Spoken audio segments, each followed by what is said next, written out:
Hello friends, welcome to Ajita's kitchen. আবার চলে এসেছি নতুন রেসিপি নিয়ে। আজকের রেসিপি চিংড়ি মাছ বাটা।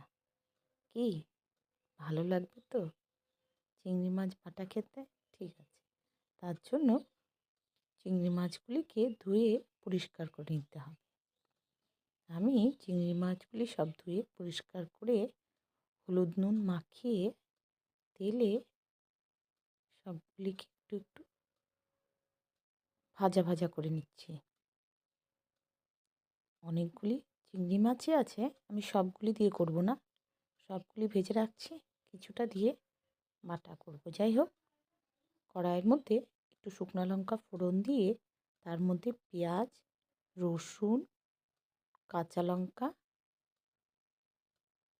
আর একটু হলুদ আর একটু নুনও দিতে হবে, আর চিংড়ি মাছগুলিও দিয়ে দিতে হবে, দিয়ে একটু ভাজা ভাজা করতে হবে। ব্যাস, একটু ভাজা ভাজা হয়ে গেলে নামিয়ে নিয়ে,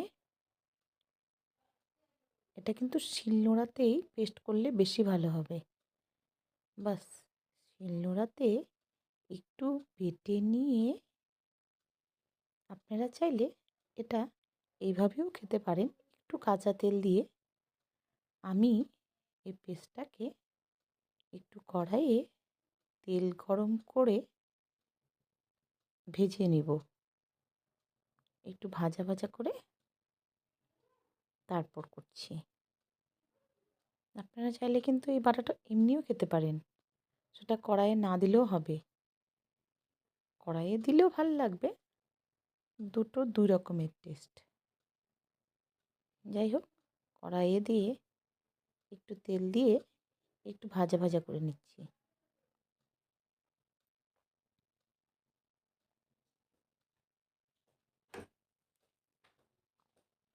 বাস, মোটামুটি হয়ে গেছে। এখন নামিয়ে নিয়ে